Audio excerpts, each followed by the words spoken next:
네, 안녕하세요. 8월 5일 수요일 매일 성경 오늘의 말씀은 이사야 17장 1절부터 14절입니다.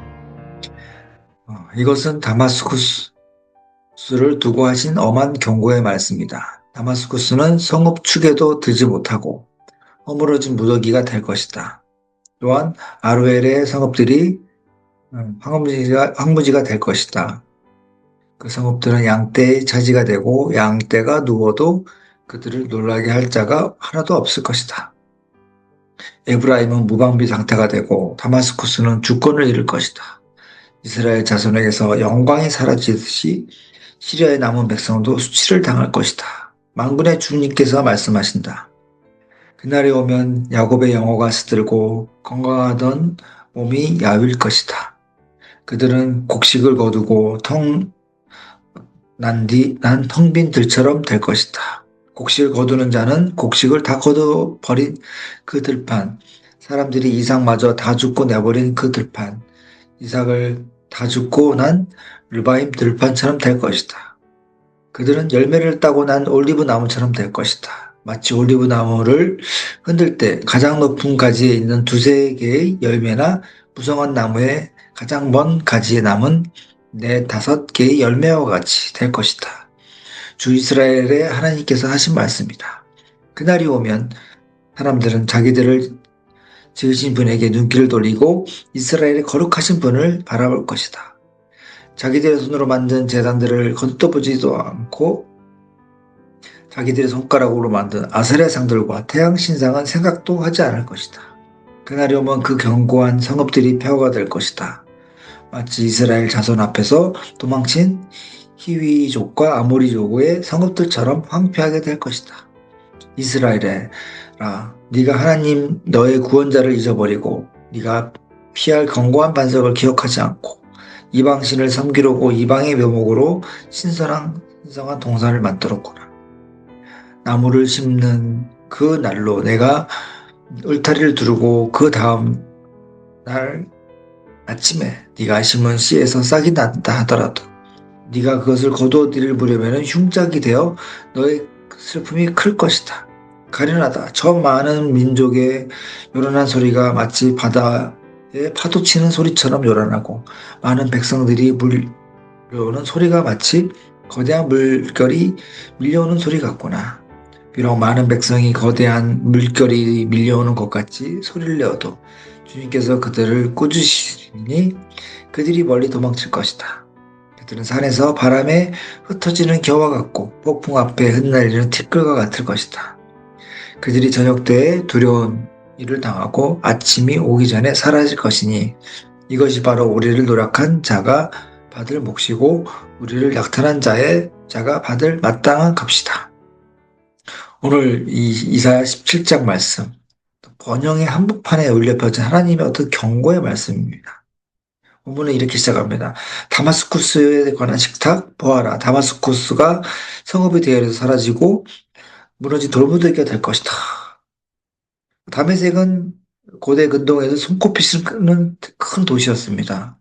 수천 년의 역사를 자랑하고 상업과 문화 중심지로 화려했던 어떤 도성이었습니다. 북이스라엘 역시 여로보암 2세의 어떤 엄청난 번영을 누리고 우리는 괜찮다고 자신했던 시절이 있었습니다. 그렇지만 하나님은 그 번영의 한복판에 준엄하게 선언하십니다. 이 말씀이 무서운 이유는 심판이 갑자기 찾아온 것이 아니라는 사실입니다. 오래전부터 하나님을 이들은 잊고 있었습니다. 천천히. 그럼 확실하게 이 말씀은 2700년 전 다메섹과 사마리아만을 향한 것이 아닙니다. 어떻게 보면 우리 이 자리에 있는 우리 모두에게 향한 말씀입니다. 6절에 3절을 보면 에브라임 요새가 사라지고 다마스코의 왕국이 끝날 것이다. 아람의 남은 자들은 이스라엘 자손의 영광처럼 될 것이다. 라고 말합니다. 이게 다메섹의 한 운명을 한 문장으로 말하신 거고 북이스라엘의 운명도 함께 선포하신 것입니다. 이것은 그냥 단순한 패배가 아니라 그 존재 자체가 소멸해 버리신 겁니다.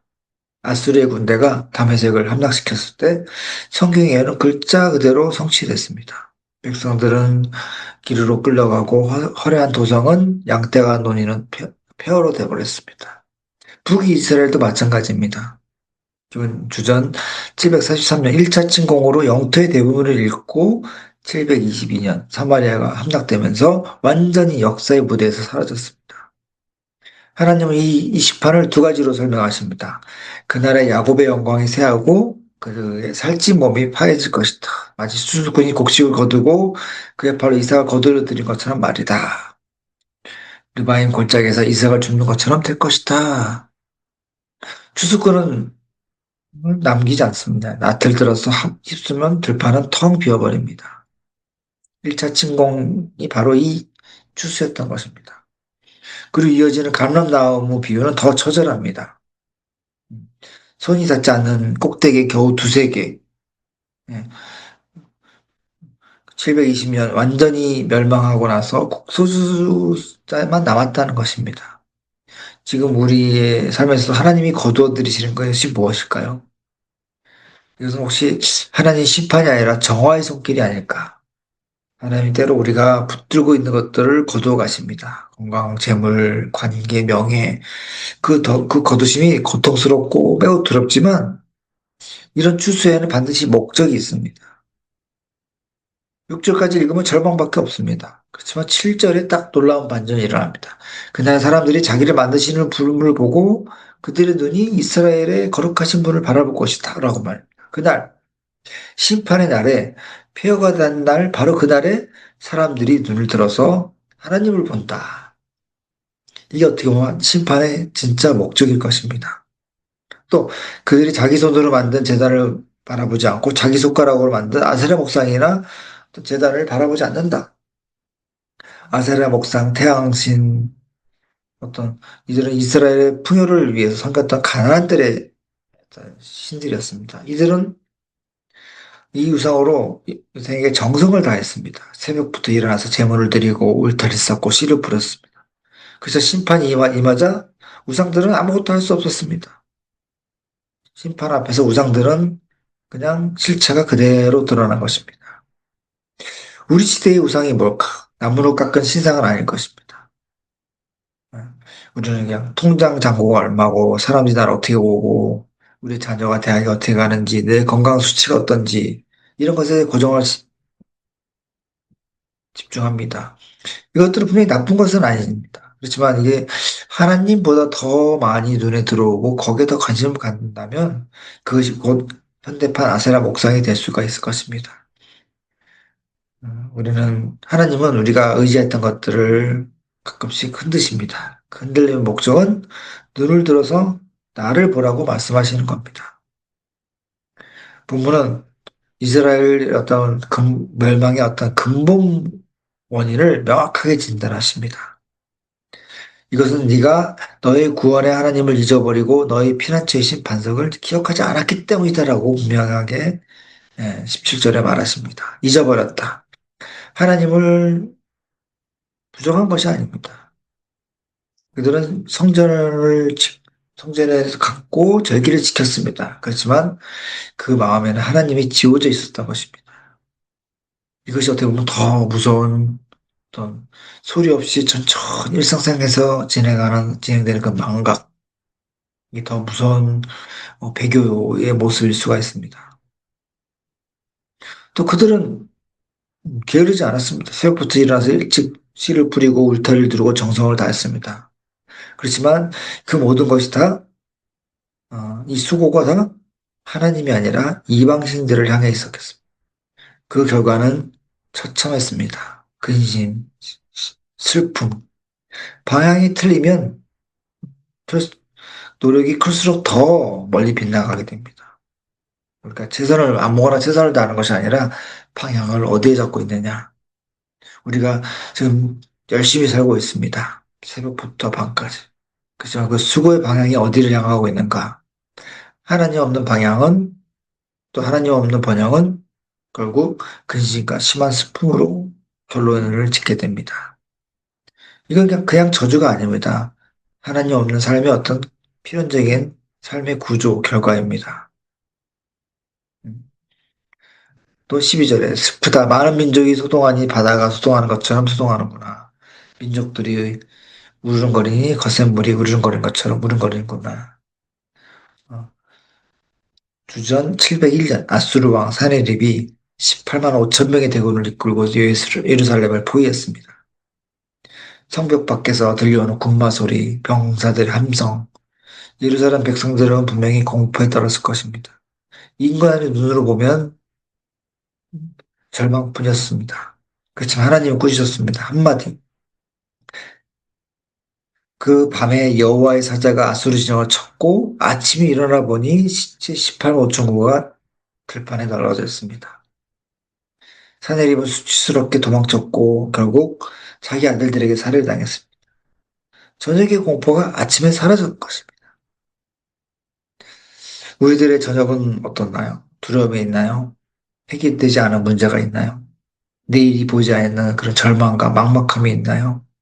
하나님이 분명하게 말씀하십니다. 저녁에 두려움이 있더니 아침이 되기 전에 그들이 없어졌다. 하나님 꾸짖음 한마디에 18만 5천 명의 군대가 사라졌습니다. 그 하나님이 우리와 함께 하십니다. 오늘 이 17장은 심판의 장이지만 또 동시에 소망의 장입니다. 하나님은 다메섹을 폐허로 만드셨지만 그 폐허에 의해서 사람들이 눈을 하나님께 바라보게 하셨습니다. 하나님은 이스라엘의 영광을 거둬가셨지만 감람나무 꽃대기 두세 개의 남은 자를 두셨습니다. 하나님은 아수르 대군이 예루살렘을 포위하게 하셨지만 아침이 오기 전에 그들을 흩어버리셨습니다. 이것이 곧 하나님의 방식이고 폐허를 통해서 정화하시고 심판을 통해서 회복하시고 저녁의 공포를 통해서 아침의 구원을 경험하게 하십니다. 오늘 이 말씀을 보면서 스스로에게 물어보기 바랍니다. 나는 지금 무엇을 바라보고 있나? 하나님을 바라보고 있나? 아니면 내 손으로 만든 것들을 바라보고 있나? 나는 지금 또 어디를 향하고 또 수고하고 있나? 하나님의 나라를 향하고 있나? 아니면 하나님 없는 번영을 향하고 있는가? 나는 지금 저녁의 공포에 앞에 서 있는가? 기억해야 됩니다. 아침이 온다는 거. 하나님이 꾸짖으시면 두려움은 사라진다는 거. 꼭 기억하는 하루가 되시길 바라겠습니다. 기도하겠습니다. 오늘 이사야 17장의 말씀을 통해서 우리의 민낯을 보게 해주셔서 감사합니다. 우리는 고백합니다. 우리도 이스라엘처럼 새벽부터 일어나 수고하면서도 그 수고의 방향이 하나님이 아닌 다른 것을 향할 때가 많았습니다. 화려한 것들에 눈을 빼앗기고 또 세상의 번영의 마음을 빼앗기고 또 하나님을 마음 한켠에 두었던 멀게 했던 그 마음을 주님 앞에 고백합니다. 다메섹의 폐허에 있어도 하나님이 사람들이 눈을 들어 하나님을 바라보게 하셨던 것처럼 오늘 우리도 삶에서 우리가 의지했던 것들을 우리 흔들릴 때 그 흔들림이 하나님께로 돌리는 그런 은혜의 도구가 되게 해주시옵소서. 또 우리 손으로 만든 것들을 내려놓게 하시고 오직 이스라엘이라는 거룩하신 하나님, 우리를 창조하신 하나님만을 바라보게 해주시옵소서. 심판 너머에서 소망을 두시고 또 폐허에 의해서 새 역사를 세우시는 그 하나님의 신실하심을 오늘도 신뢰합니다. 감람나무 꼭대기 두세 개 남은 자를 두시는 하나님의 은혜가 오늘 우리에게 또 임하여 주시옵소서. 우리를 구원해 주시고 또 우리의 능력의 반석이 되시는 예수 그리스도의 이름으로 기도합니다. 아멘.